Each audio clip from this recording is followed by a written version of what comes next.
जय हिंद दोस्तों, मैं अंकुर प्रकाश। आज मैं माइक्रोबायोलॉजी का एक टॉपिक है बैक्टीरिया, उस पर वीडियो को लेकर के आपके सामने उपस्थित हुआ हूँ। तो आज हम चर्चा करेंगे बैक्टीरिया पर। तो सबसे पहले कि बैक्टीरिया है क्या, तो दिया गया bacteria are single celled microorganism. जो बैक्टीरिया है वो सिंगल सेल्ड, यानी इसे हम सेकेंड टर्म में कहते हैं यूनिसेलुलर, यानी एक कोशिकीय माइक्रो ऑर्गेनिज्म है, यानी सूक्ष्म जीव है। That belong to the kingdom Monera, जो कि मनेरा किंगडम में से रखा गया है। हम सभी जानते हैं कि सभी सजीवों को 5 जगतों में डिवाइड किया गया है RH व्हिटेकर के द्वारा 5 किंगडम्स में, जो कि है मनेरा, प्रोटिस्टा, फंजाई, प्लांटी और एनिमेलिया। तो जितने भी बैक्टीरिया हैं उन सभी को मनेरा जो है किंगडम में रखा गया है। और मनेरा किंगडम में उन्हीं जीवों को रखा जाता है जो यूनिसेलुलर यानी सिंगल सेल्ड हैं, प्लस वो प्रोकैरियोट हैं, यानी कि प्रोकैरियोटिक सेल के बने होते हैं।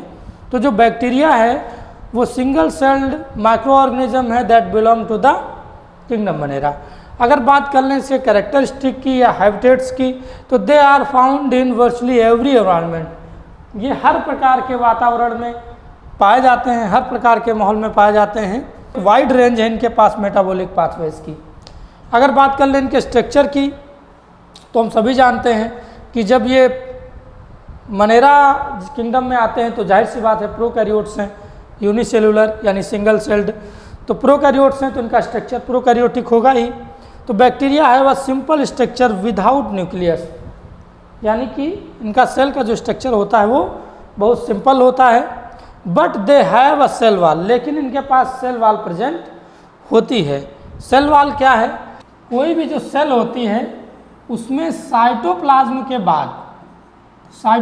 बाद जो लेयर होती है उसे हम कहते हैं प्लाज्मा मेम्ब्रेन या साइटोप्लाज्मिक मेम्ब्रेन या प्लाज्मा लेमा, 2-3 नाम से जानते हैं।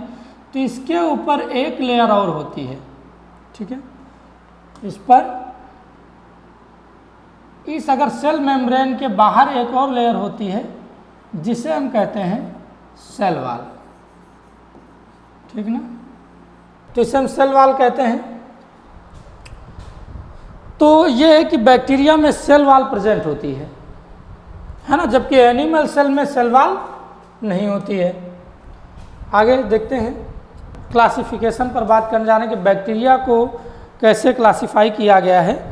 तो बैक्टीरिया को क्लासिफाई करने के अलग अलग बेसिस पर हम इन्हें क्लासिफाई करते हैं, जैसे basis on staining, basis on shape and size, basis on metabolism या बेसिस ऑन जेनेटिक्स। तो अलग अलग बेस पर हम इन्हें क्लासिफाई करेंगे, जो कि आज हम चर्चा करेंगे स्टैनिंग पर। पहली बात तो आपको बता दें कि हमें किसी भी चीज़ को अगर डिवाइड करना है या क्लासिफाई करना है तो हमारे पास जो है एक आधार यानी एक बेस होना बहुत ज़रूरी होता है। बिना बेस के हम किसी भी चीज़ को क्लासिफाई नहीं कर सकते हैं। सपोज के लिए मान लेते हैं कि अगर हमें क्लास में बच्चे हैं, उनको हमें 2 ग्रुप में डिवाइड करना है या बांटना है, क्लासिफाई करना है, तो हम उनमें कोई ना कोई बेस ले लेते हैं। मान लीजिए कि हम उनकी यूनिफॉर्म का बेस ले लें कि जो लोग आज बच्चे स्कूल ड्रेस में आए हैं वो एक साइड में हो जाएं, जो स्कूल ड्रेस में नहीं है वो एक, यानी 2 ग्रुप बांट सकते हैं। तो हमने बेस क्या लिया वहाँ पर? School dress. तो उसी तरह से किसी भी चीज़ को क्लासिफाई करने के लिए हम कोई ना कोई बेस लेते हैं। तो वैसे हम बैक्टीरिया को मेनली जो है इन 4 बेसिस पर डिवाइड करते हैं: staining, shape, metabolism and genetics. जो कि हम बात करेंगे इस बार स्टैनिंग। स्टैनिंग मतलब कलर करने के आधार पर। हम सभी जानते हैं कि जो बैक्टीरिया है वो उसमें कोई भी कलर पिगमेंट ना होने के कारण वह कलरलेस होता है, उसे माइक्रोस्कोप में अच्छे से ऑब्जर्व नहीं किया जा सकता है। तो इसलिए हमें उसे कलर करने की ज़रूरत पड़ती है।